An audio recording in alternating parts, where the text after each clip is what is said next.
Hi guys, James at RampantLionReviews again for you today with another beer review. For this one we are going to have a look at another collaboration beer. So this one is half Swedish on the home side, half English on the away side. The Swedish brewery has featured on the channel a good number of times before. They're one of the most established craft breweries here in Sweden, one of my personal favourites, and they're also not scared to try things that are a little bit kind of quirky and out there actually, and that's probably the reason I enjoy their beer so much. The English brewery on the other hand is one that I've never had anything from before, but they do seem to have quite a good reputation actually, so I'm very curious to see how this beer is going to turn out, because this is a style of beer that I very much enjoy, but it's one that I've not had all that often from the Swedish brewery, and the barrel aging on this is a little bit interesting for this style as well actually. So for the home side of things then, we are going to head up towards Gothenburg once again, Göteborg as you would say in Swedish, the Swedish craft beer capital up there on the west coast. We've got to get that Gothenburg catchphrase in of course when we're reviewing Gothenburg beers, just a bit of a channel tradition. And for this one we are going to head out to the east of the city, to Landvetter, home to the city's main airport, and we're going to have a look at yet another beer from the wonderful Dugges Bryggeri. So this is another member of their Future series, which is their barrel aging program. It's called the Ka Pow. It comes in at 10.7% ABV, and this one is a Rum Barrel Aged Barleywine, which as I say is quite unusual. But this beer is brewed in collaboration with 5 Points Brewing, who are from Hackney in East London over in England. And as I said, this is my very first encounter with them actually. So yeah, very curious to see how this beer turns out. It's not often that you'll come across a Rum Barrel Aged Barleywine, and as I said, I've not had too many barley wines from Dugges Bryggeri either. But this beer was released as part of the Lokal Småskalig assortment for November of 2020 through Systembolaget here in Sweden. It was released along with the Bang, or is it Bang? I forget, I think it is just called Bang, and that one is the same beer but bourbon barrel aged, so you will see me review that in a few videos time actually, and I'm curious to see what the difference between these two will be. But yeah, this is the lower alcohol of the two. The Bang comes in at 12%, and this will be the sweeter of the two, I would think, as well, when it's rum barrel aged. And as I say, very unusual to find a rum barrel aged barley wine. So yeah, curious to see what this one has in store for us. So yeah, hopefully you guys enjoy this one. Nice to introduce 5 Points Brewing Company for you for the first time here on the channel as well. So I hope you guys enjoy that too. And you know, Dugges Bryggeri, as I say, are one of my favourite Swedish craft breweries, so a lot of points of interest in this review for me personally, I think, so hopefully you guys enjoy that. But yeah, let's see how we get on with this one then. A 10.7% rum barrel aged barley wine. What's not to like there? But yeah, as always with my reviews then, I'll tell you a little bit about the breweries involved here before you taste the beer. If you want to get straight to the tasting, just fast forward. All the usual links are in the video description below. That's the brewery website, the link to my other reviews that I've done from Dugges Bryggeri, and my future reviews that hopefully I can do from 5 Points Brewing. It's the very first time I'm tasting one of their beers, as I mentioned, but there's many Dugges beer reviews up on the channel already, and there will be many more in the future, I'm sure. But there's all the usual social media down there. If you want to see more reviews, do please consider subscribing to the channel. The whole channel of course has a geography based tagging system, so you can go into the home page and search for beer based on country, city, state, county, province, prefecture, whatever it is you're interested in. Do check out the playlists of beers from different countries. There is one there for all the Swedish beers that I've reviewed for you, and another list for all the English beers. Both of those are being added to very regularly, the Swedish one more regularly of course because this is where I live. But as always, please do get in touch and let me know some of the other beers and breweries that you guys would like to see me review. It's always great to hear from you guys that are watching the videos, and the support that you show the channel is hugely appreciated. So anyway, to tell you a little bit about the breweries then, and we'll kick off with the home brewery. So Dugges Bryggeri, as I've mentioned to you already, are based in Landvetter on the eastern outskirts of Gothenburg on the west coast of Sweden, and this brewery was established back in 2005 in Mölndal to the south of the city by Mikael Engström Dugge, whom of course it takes its name from. So a few years prior to this, Mikael had met an Englishman who was selling second-hand breweries, and this really got him thinking about brewing his own beer. So he studied the Swedish alcohol laws, which are admittedly really quite complex even today when they've been liberalised a little bit, but he visited various other breweries around the country, and he started buying up equipment to put together his own brewery, which culminated in the opening of their first brewery in Mölndal to the south of Gothenburg in 2005. Over the coming years they started to build up their clientele. They experimented with various different recipes, but quite quickly they outgrew this facility that they had. So by 2009 they decided it was time to make a move, and so the following year in 2010 they moved to Landvetter, out to the east of the city, close to the airport as I said. But the older brewery had a capacity of 1,500 hectolitres of beer per year, but the new brewery started off with a capacity of 8,000 hectolitres per year, and this has been more than doubled in recent years. Over the years, of course, this brewery became very well known for its fruit and sour beers, as well as their imperial stouts recently. Two of the beers I would really recommend you try from this brewery would be the Tropic Thunder, which is their kind of classic sour beer, and also the Egypt, which is one of their big imperial stouts. Those are probably the two classic things that you should have from Dugges. But more recently they've been investing more in their barrel aging program to make the Future series, which has some really good beers, and they've also been brewing a lot of different IPAs as well. The Crush and the Fresh New England IPA series, and you also have the Bite West Coast IPA series these days as well. So lots more IPAs coming out these days from these guys. But I'd love to see them make like a German series as well. It would be cool to see them do. You know, some like Doppelbock. I think they've got a Schwarzbier actually already, and a Dunkel and a Pils would be quite interesting. I'm sure they've done a few Pilsners in the past actually. I need to see about getting a hold of some of those. But yeah, the other style I think that these guys do very, very well is there's the coffee stout, the Key and the Sidamo Dimtu, which were collaborations with Hunters and Sons over in Bristol in England, who are unfortunately no more. Those are two of the best beers that I've ever had from Dugges, and those were the two that really opened up the idea of imperial coffee stouts to me. So I do hope that Dugges pursue that, and they make a coffee stout series with lots of different beans from all over the world, or you know, collaborations with different coffee roasteries as well. That would be very, very interesting. So yeah, if you get the chance to try a coffee stout from Dugges Bryggeri, that is the beer that I would really recommend you have a look at. Another interesting point about this brewery is that they are also one of the co-owners of the two Brewers beer bars in Gothenburg. The original one is Tredje Långgatan. I filmed an out and about video there that you can check out if you go into the channel homepage. Check out the out and about playlist. They co-own that along with the guys from All In Brewing, one of the numerous gypsy breweries in Gothenburg, and Mikael's daughter Ida, along with her husband John, they run the Electric Nurse Brewing Company, and you'll also find those beers in the Brewers beer bars as well. I'm not sure if they are co-owners of these Brewers beer bars as well, but yeah, quite a number of the Electric Nurse beers are brewed at Dugges Bryggeri, but they have been brewing a few things up in Uppsala as well quite recently. So yeah, do check out Electric Nurse as well. They've got some really good beers, and All In Brewing are great. As I've told you before, Gothenburg as a city is a great beer destination, Sweden's craft beer capital without question in my mind. But yeah, that's all I can really tell you about Dugges Bryggeri for the moment. As I said, one of my favourite Swedish breweries, and I always keep an eye out for what these guys are releasing every month, and this one caught my eye. I haven't had too many barley wines from them, as I said, and a Rum Barrel Aged Barleywine I think is a very interesting proposition. But yeah, that's all I can tell you about Dugges for just now. As I mentioned, if you want to learn more, check out the brewery website. You can follow them on Facebook and Instagram to keep up to date with all the latest goings on, and you can of course check out the Rate Beer, Untappd and Beer Advocate pages to learn more about all the different beers that these guys have done. So yeah, on to the English side of things then, on to the away side. So, 5 Points Brewing, who as I mentioned are new to me. These guys are based in Hackney in East London, and the company was founded back in late 2012 by Ed Mason. So Ed had a long background in the pub industry, and he owns the Pembury Tavern in Hackney and also the White Locks Ale House in Leeds, which is quite a well-known beer pub actually. But he paired up with Greg Hobbs, who became the head brewer, and they released their first commercial beers back in March of 2013. But both men are originally from Hackney in East London, and they really wanted to invest in their local area. So the brewery was started with funds from Ed's other business ventures that he'd had previously, some of which he's not involved in anymore, but some of which he is still involved in. And there was also some shareholders who invested in the company early on as well. But the brewery itself can be found in some Victorian railway arches next to Hackney Down Station, and they've also got their warehouse and taproom a little bit further away, closer to London Fields.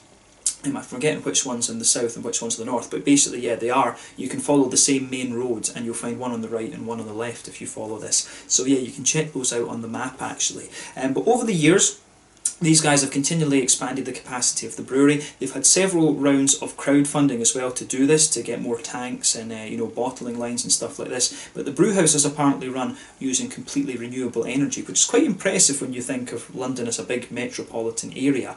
But in March of 2018, sorry, not in March of 2018, they completely refurbished the Pembury Tavern, which is right across from the brewery, and this acts as the brewery's main tap room. There's 22 lines of beer there, and it actually looks like a very very impressive place, of course. So maybe this is something that I do need to check out the next time I go to London. My good friend Craig from Kent Beer Reviews, he and I will do some out and about filming in London at some stage, hopefully next year.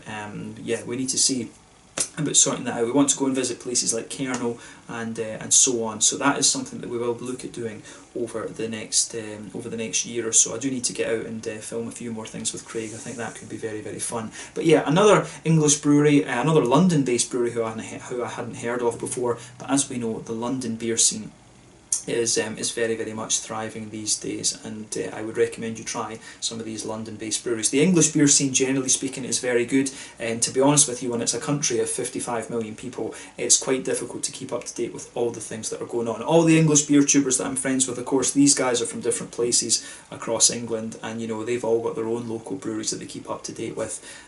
So yeah, I try my best, but you know, go and watch some of their channels if you want to keep up to date with the latest goings on. If we're talking about London beers, probably, yeah, Craig at Kent Beer Reviews, Jake Overton at Jake O Beer, and probably Brett at Beardy Beer Reviews as well. Maybe Harry at Blue Nose as well, but he's out towards towards Bristol actually. So probably those are the best guys to watch if you're interested in London craft beers. But yeah, that's all I can really tell you about 5 Points Brewing Company for the moment. Definitely cool to have another Hackney based brewery. Iron Maiden, of course, came out of Hackney, which is yeah, Iron Maiden are the kings in my opinion. I love Iron Maiden. So yeah, Hackney's got quite a few good things going on for it in lots of different respects. But yeah, as I say, that's all I can tell you about them. If you want to learn more, you can check out the brewery website. You can follow them on Facebook and Instagram to keep up to date with all the latest goings on, and you can of course check out the Rate Beer, Untappd and Beer Advocate pages to learn more about all the different beers that these guys have done. So yeah, let's get on and actually have a taste of this beer then. So I'll just let you have a little look at the artwork of this one before we open it up. As you can see, the artwork on this is quite typical for what you would expect of a Dugges beer. There you can see the name Ka Pow on the front. It is a plain gold bottle cap on this one. I do wish that Dugges would get black bottle caps and just put Dugges on them. I think that would be a really, really nice touch for their beers. But there you can see the Future Series symbol there, which is quite nice. Is there the other Dugges thing? But you can see on the side that there is the 5 Points Brewery. When you look at where this brewery is on the map, I think there is like 5 roads meet in the one stage, and I think that's where 5 Points Brewing take their name from, of course. But do correct me on that in the comments section below if I am wrong. But yeah, this collaboration apparently came about because Rebecca Norman used to work for 5 Points Brewing, and then she moved to Gothenburg to work for Dugges. So that's it. But yeah, like I said, this is one of 2 barley wines that they've released. The other one, which is called Bang, is aged in rum barrels. That one comes in at 12% rather than 10.7, but it says on the side here, together with 5 Points Brewing from London, we brewed a 100% Pilsner malt and Scotch ale yeast fermented barley wine, giving us a clean classic with a twist. Then we aged it on freshly emptied rum barrels through time travelled and hibernation, elevating the beer to a whole other level, onomatopoeic. So yeah, I guess that's why they're using Ka Pow and Bang as the names on this one, where they're wanting to do the onomatopoeias. So yeah, 10.7% rum barrel aged barley wine. This, I really don't know what we're going to get out of this one. I think this could be quite interesting, but when you hold the beer up to the light, even in the bottle, it certainly looks very, very clear. So let's get it out and we will get on with the tasting then. Curious to see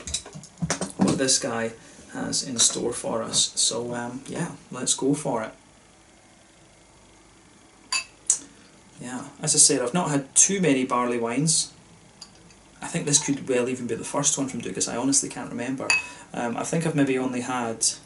I've had a few quadruples, but I probably have had 1 or 2 barley wines from Dugges. The one that's sticking in my head is the Airports and Windmills, which they did with Brouwerij de Molen from down in the Netherlands. And I can't remember if that was a barley wine or whether it was a quadruple, to be honest with you, but that's the one that sticks in my head, and that was a beautiful, beautiful beer. But yeah, just curious to see what this beer has in store for us. But yeah, as you can see with this one, this looks really, really interesting. So this is definitely one of the lighter barley wines that I've come across before. So you can see that this one is a very rich, almost blood orange amber colour beer. You can see that there's about 1/4 to 1/3 of a finger of a frothy white head. It's got a nice kind of creamy thing there. That's faded away in the middle to just be a very thin foamy layer with a few kind of white wispy notes to it. But yeah, nice kind of foamy, creamy ring on the outside of the glass there. But yeah, 1 or 2 big bubbles sticking towards the side of the glass on this one, quite a few little ones going up towards the bottom of the head.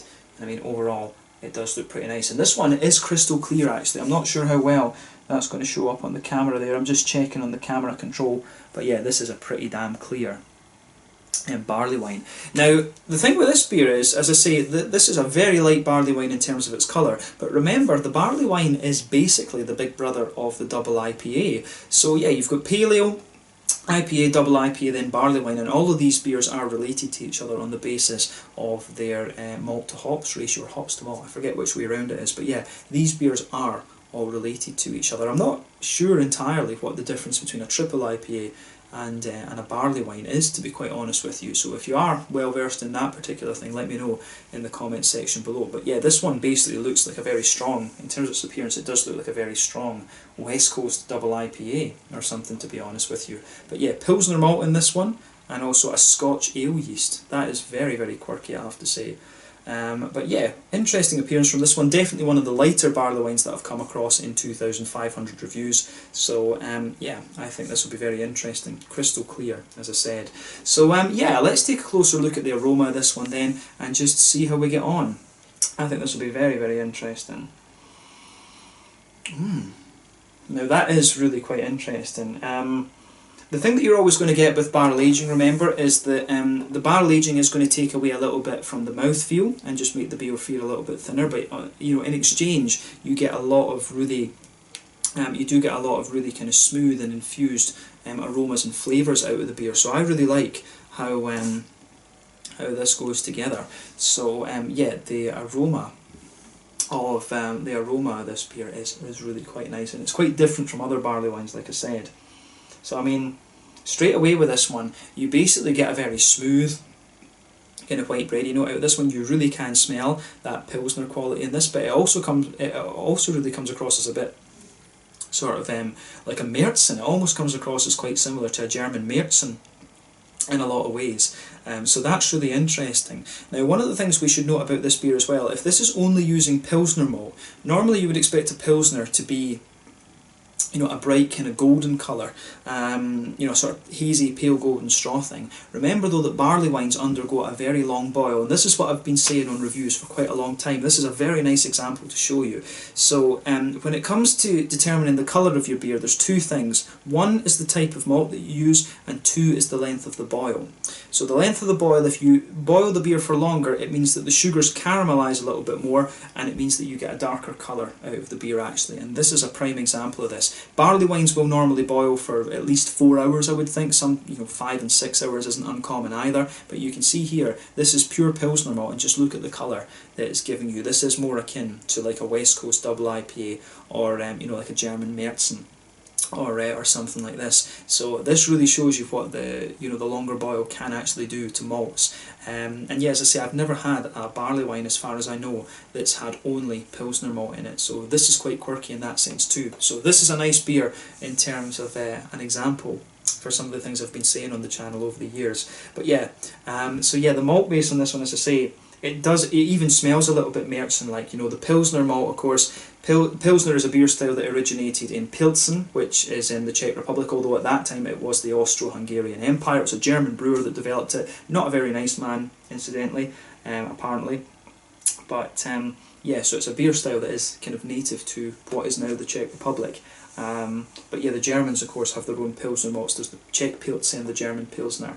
But yeah, this beer definitely has a bit of that kind of German element to it. But on top of that nice kind of smooth, almost wholemeal bready sort of thing, you do get a little bit of that kind of crispness out of the beer too, which I think is very nice. There's a strong kind of honey-like quality in the middle of the nose there, but you do also get some nice McVitie's digestive biscuity notes out of this beer. In terms of the malty side of things, I would say that this is one of the kind of less complex examples of the style that I've come across, but the malty side of things comes across as very clean, very smooth, and very nice actually. A little bit of honey, a little bit of biscuit, like I said, and you've also got some nice kind of smooth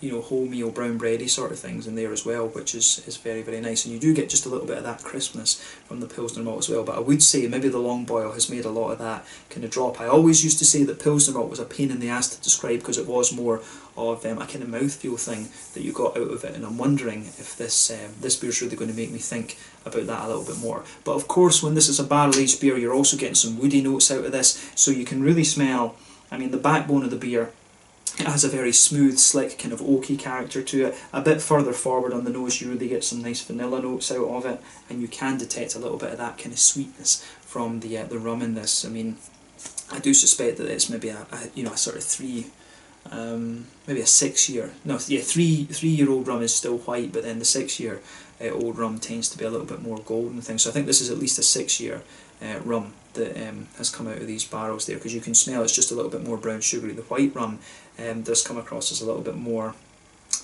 just bright and bitey almost, actually. I do like a white rum, to be honest with you, but you know, the gold rum for me is what it's all about. But yeah, you do get a nice bit of that kind of rummy brown sugar there sitting on top of the wood, and there's a few vanilla elements definitely come out of this beer later on. But yeah, quite a straightforward kind of malt base side of things, and the barrel aging just adds an extra level to it, of course. Hoppy and fruity side of things then, what are we going to say about this one?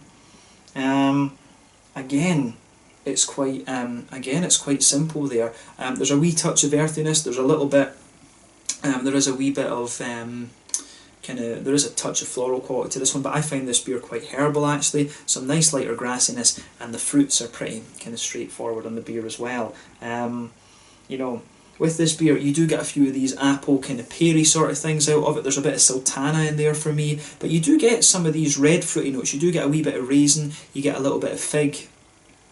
I don't get the kind of plums and things, to be honest, in this beer. So this is an interesting one, because you know, when it's a Scotch ale yeast that's used in this, the Scotch ale yeast is going to be responsible for quite a few of the kind of wholemeal bready sort of things that I was talking about. The Scotch ale is, traditionally speaking, quite roasty and toasty and brown sugary, and also quite bready. But I think this beer stylistically fits more into the category of an English barley wine. But it's quite, you know, when it's got that German malt base to it, it actually comes across in some ways as a very, it comes across as quite similar to like a German Maibock, like a strong Maibock. So there's a lot of very quirky things going on in this one. The main difference, of course, between the American barley wines and the English ones, in my experience, was the English ones were always a little bit more roasty and toasty. The fruits were a little bit more kind of dried and phenolic, whereas the American ones, it was a lot more oily and caramelly, and the fruits were a lot more kind of oily and juicy as well. So yeah, that was the main difference for me. But this beer, it's got a lot of things going on. I mean, the rum barrel aging makes it very quirky. It's got a bit of a, you know, the Scotch ale brown bready sort of thing. It's got a bit of a Maibock type quality to it as well, and the fruits are a little bit more kind of Maibock sort of quality as well. But they do have a wee bit of the English barley wine thing to it as well. So if I was blind smelling this beer, I honestly don't know what I would say about it, to be quite honest with you, because there's elements of lots of different stuff. I think this beer, in terms of style and the aroma, I would think this one is most akin to like a Maibock, a strong German Maibock. So yeah, this is going to be a quirky one for sure. But yeah, let's have a taste of this then and see how we get on. So this one is the Ka Pow, a member of the Future series by Dugges Bryggeri and Landvetter out to the east of Gothenburg here in Sweden, brewed in collaboration with 5 Points Brewing from Hackney in East London over in England. This is going to be a quirky as hell beer, this one. Let's get stuck in. Slàinte, skål, cheers, take a bit of time to enjoy the aroma of this one.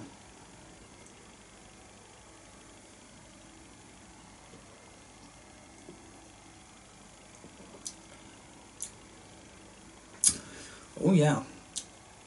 Now what I'm going to say about this beer straight away, that's a beautiful beer.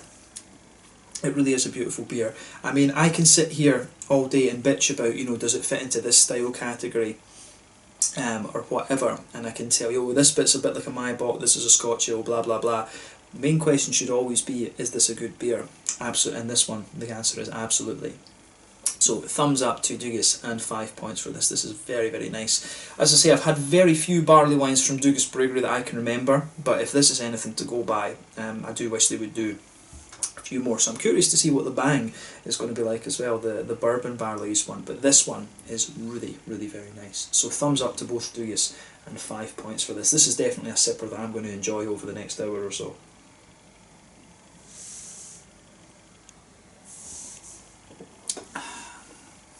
So yeah, as I was saying, in terms of the flavour profile, it tastes lovely, but there's quite a few different things from different styles going on here. So straight away with this beer, you can feel that nice, you can find that really, really nice kind of smooth, bready base to it.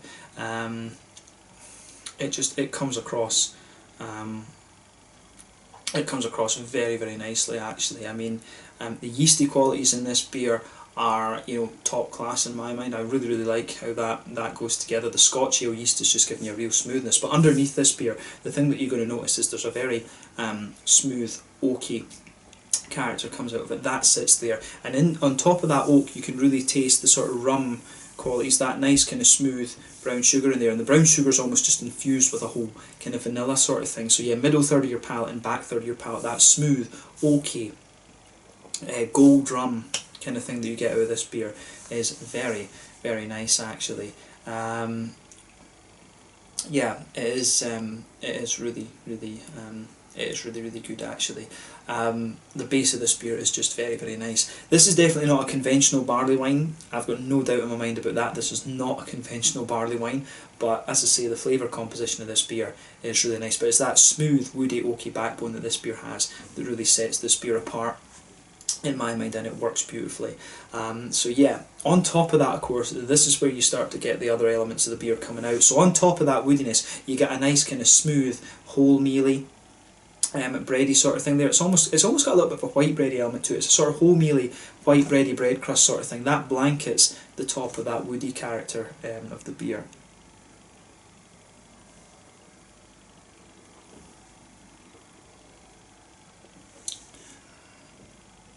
But yeah, in the middle of your palate there though, in the very centre, in the middle third of your palate, you get a really nice kind of strong caramel out of this one. It's not a boozy caramel, but it is. It does have just a little bit of that kind of darkness to it, but then you start to get a wee bit of honey out of it, and as you move further out from the very centre of the palate, it becomes a bit more sweet and caramelly, and as you reach the edge of the palate there, it becomes a little bit more McVitie's digestive biscuity like. So I really like how I really do like how that whole thing goes together. In the middle third of your palate, the brown sugar, you get on top of that kind of nice breadiness, you do get that brown sugary oily layer coming out of it. So yeah, that works out very, very nicely actually. So thumbs up to Dugges and 5 Points for this. The malty side of this beer again is very nicely done, and it complements the barrel aged backbone of the beer very nicely too. On the back third of your palate, you will get a few more grainy elements out of it. You can feel a few of the kind of grainy.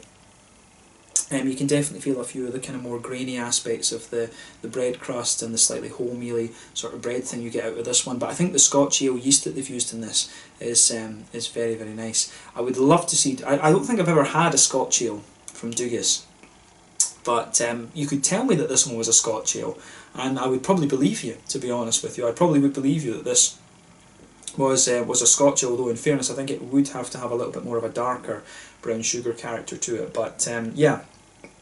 If Dugges can brew a kind of barley wine in this style, I would say to them, have a go at a Scotch ale, because this is not a million miles away from some of the Scotch ales that I've tried, and it's just beautifully executed, this beer. The rum barrel aging really works very, very well on this one. You know, rum of course is a spirit distilled from sugarcane, and just the way that the brown sugar and the oak all go together in this one works out very, very nicely. So as I say, thumbs up. This beer, I think.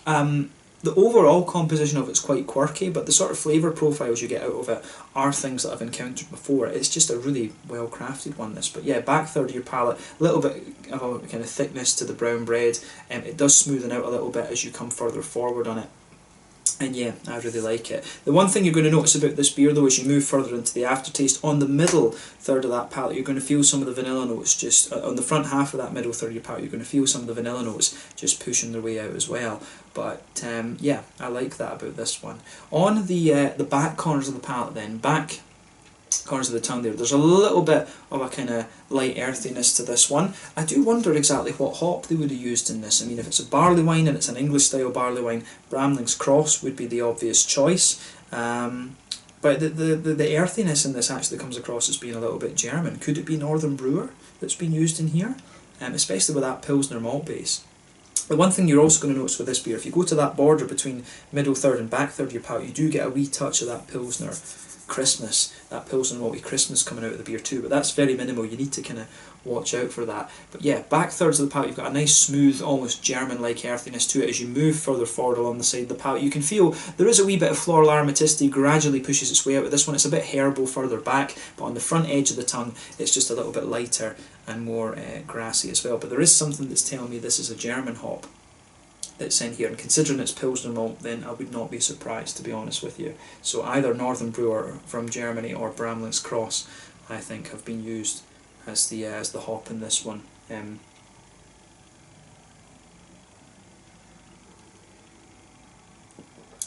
But yeah, as I say, this is a beautiful beer. Not what I expected at all, to be quite honest with you, but when you read the ingredients of this one, it's not, in some ways it's not surprising, but it's a very quirky one, this, so have a go at this for yourself and see what you think. But I really like this one. It certainly has my compliments for sure. On the front third of your palate then, that's where you get that nice oily bubble where those juicy fruity esters just roll their way out of the beer, and the fruity side of this beer for me really leans more towards the English barley wine side of things, but it's got a lot of Maibock. As I say, this whole beer really has a lot of Maibock character for me. So if you go towards the back of that front third of your palate, I think there's a wee touch of there is a sort of like a kind of datey type quality to this one. That border between front third and middle third of your palate, it's really got a kind of cakey, sort of fruit cakey sort of thing to it. As you move forward from that, you do get a nice kind of oily datey note. Then going further forward, you start to get, there is a wee bit of a figgy quality to the beer, but you start to get a lot of sultana flavours for me. And then on the front kind of tip of the tongue almost, you've got there is a wee touch of a gooseberry thing there, but you get more kind of peary type esters coming out of this beer as well. So sultanas, dates, pears, a little bit of gooseberry coming out of this one. The fruity side of this beer is very, very quirky and very unusual actually, and I think that's one of the things that really makes this beer stick with me. But as I say, there's a hell of a lot of Maibock on the fruity side of things, and the hoppy side of things for me, there's a hell of a lot of a German Maibock quality to this one. You can get some very, very strong German Maibock beers, and this one really strikes me in that regard, to be honest with you. But then again, the thing with the malt base in this one is it is definitely more kind of Scotch ale. It comes across as definitely more kind of Scotch ale devised, but in fairness I would say it's like a sort of 60-70 shilling Scotch ale. It's not quite got the kind of darkness, if you like, and the richness of the brown sugar. Well, richness is maybe wrong, because this beer is very rich, but it's the darkness and the caramelisation of the brown sugars that you don't have, and that's what makes it really lean more towards the German Maibock rather than a kind of Scotch ale in my mind. So if we compare it to the Scotch ale because of the yeast, I would say this is a sort of equivalent of a 60 shilling, like a very, very strong 60 shilling.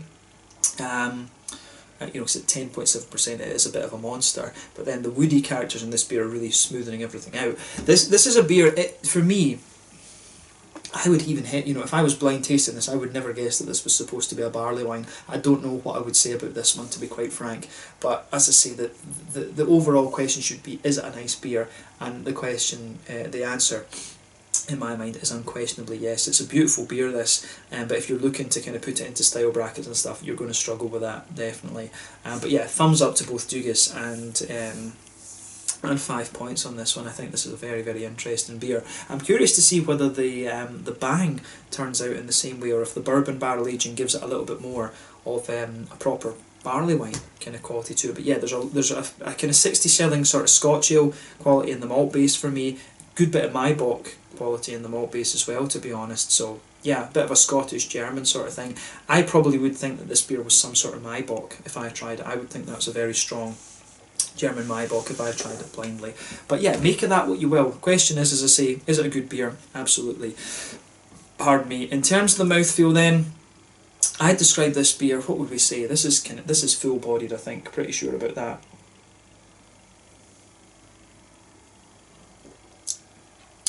yeah, it's bottom end of full bodied. The carbonation is quite smooth on this one. It's got a good oily mouthfeel to it. At the same time though, with it being Scandinavian, it does have a good little bit of kind of cleanliness, if you like, to the mouthfeel. The malty side of the beer and the woody side, it's very, very smooth. You've got a great deal of sweetness comes out of this one. You do get a kind of Werther's Original flavour builds in this beer in the middle of your palate. So lovely, smooth, and very, very sweet malt base. In terms of hoppy bitterness, there's not a lot out of this. I'd be surprised if you've got 20 or 25 IBUs in this beer, but the fruits are really nice and big and oily as well. It's got quite a dried fruity character to it, this one. But yeah, overall this is a very, very quirky beer, and I've certainly enjoyed reviewing it for you. So I have to say, I'm very curious to see what the Bang has in store for us, but this is probably one of the quirkiest beers I've reviewed from Dugges so far, so I have to give them a thumbs up for that. Very interesting barley wine, but really like a Maibock with a bit of Scotch ale, a bit of a 60-shilling Scotch ale character to it. So yeah, let's leave it at that for this one. So this one was the Ka Pow, a 10.7% rum barrel aged barley wine from Dugges Bryggeri in Landvetter in Gothenburg in Sweden, brewed in collaboration with 5 Points Brewing Company from Hackney in East London. Very, very quirky beer, and one that I would definitely recommend you check out if you get the chance. One of my first barley wines from Dugges, and it certainly didn't disappoint. So stay tuned for the next instalment, the Bang, in this series. But yeah, thank you again for watching my reviews. Until the next time, please like, subscribe, share, all the usual YouTube stuff. Let me know your own thoughts on this beer in the comment section below. Let me know what your favourite beers are, both from Dugges and from 5 Points. We will return to Dugges pretty soon, and hopefully we can do a few reviews of the of 5 Points own beers at some point too. Thank you again for watching, and I'll catch you guys very soon. Slange, skull, cheers. Make sure you check out this beer, the Ka Pow, 10.7% rum barrel aged barley wine. Pretty awesome, I have to say. Cheers.